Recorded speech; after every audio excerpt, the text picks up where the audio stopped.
बिस्मिल्लाहिर्रहमानिर्रहीम। आज इस आंखें खोल देने वाली वीडियो में हम मुख्तार के खुदसाख्त नबूवत के हवाले से किए गए मुतनाज़ा दावों और हजरत अली रज़ी अल्लाह अन्हु की कुर्सी की दिलचस्प कहानी का जायजा लेंगे इंशाअल्लाह।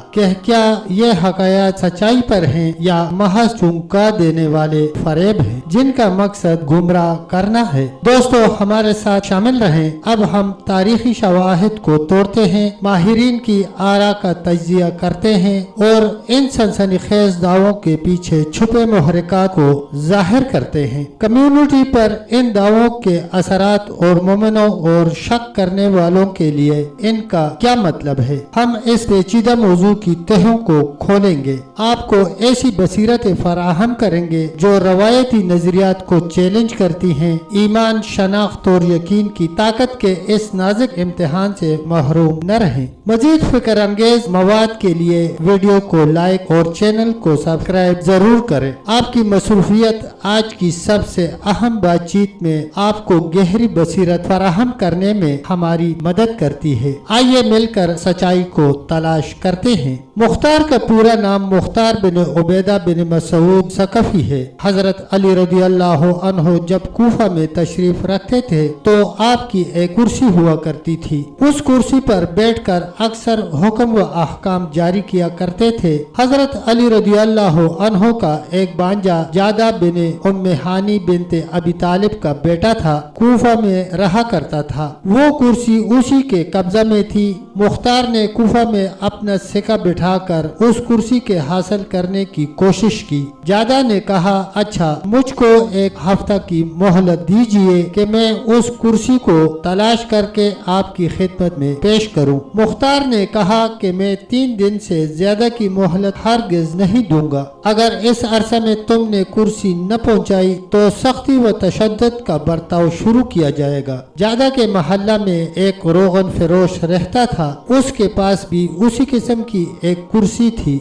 जादा ने वो कुर्सी उससे खरीदी और पोशीदा तौर पर उसको घर ले गया। उसको खूब साफ किया और बड़े तकल्लुफ और एहतियात के साथ गिलाफों में लपेटकर कुर्सी को मुख्तार के पास पहुंचा दिया। मुख्तार ने कुर्सी लेकर जादा को खूब इनाम व इकराम से नवाजा, कुर्सी को बूसा दिया और कुर्सी को सामने रख कर 2 रकात नमाज पढ़ी और फिर अपने मुरीदों को जमा करके कहा कि जिस तरह अल्लाह ताला ने बनी इसराइल के लिए ताबूत सकीना को मुअज्जब नुसरत बरकत बनाया था, इसी तरह शियान अली के लिए इस कुर्सी को निशानी करार दिया है। अब हमको हर जगह फतह व नुसरत हासिल होगी। उसके मुरीदेन ने उस कुर्सी पर आंखें मली, बूसे दिए और उसके आगे सर झुकाए। फिर मुख्तार ने हुक्म दिया कि एक ताबूत बनाया जाए। चुनांचे निहायत खूबसूरत ताबूत तैयार हुआ। उसके अंदर वो कुर्सी रखी गई। चांदी का एक कुफल उस ताबूत में लगाया गया और उस ताबूत की हिफाजत के लिए आदमी मुतय्यन किए गए। जामा मस्जिद कूफा में वो ताबूत रखा गया। हर शख्स नमाज पढ़ने के बाद उस ताबूत को बूसा देता। मुख्तार ने कूफा की हुकूमत करने से पहले ही अपने मकर व तजवीर के जाल को फैलाना और अपनी गैर मामूली रूहानी ताकतों का लोगों का मोतकिद बनाना शुरू कर दिया था। हुकूमत कूफा हासिल करने के बाद उसकी चालाकी व होशियारी को और भी ज्यादा कामयाबी के मौके मयसर होने लगे और रफ्ता नबूवत के दावों तक पहुंचने लगा। जिस जमाने में मुख्तार ने कूफा पर कब्जा किया और अब्दुल्ला बिन जुबैर को खत लिखा, उसी के करीब जमाना में चंद रोज के बाद अब्दुल मलिक बिन मरवान ने अब्दुल मलिक बिन हरस बिन अबी अल हकम बिन अबी आस को एक लश्कर देकर वादी अल करा की तरफ रवाना किया। ये गोया अब्दुल मलिक बिन मरवान की तरफ से अब्दुल्ला बिन जुबैर पर पहली चढ़ाई थी। उस चढ़ाई का हाल सुनकर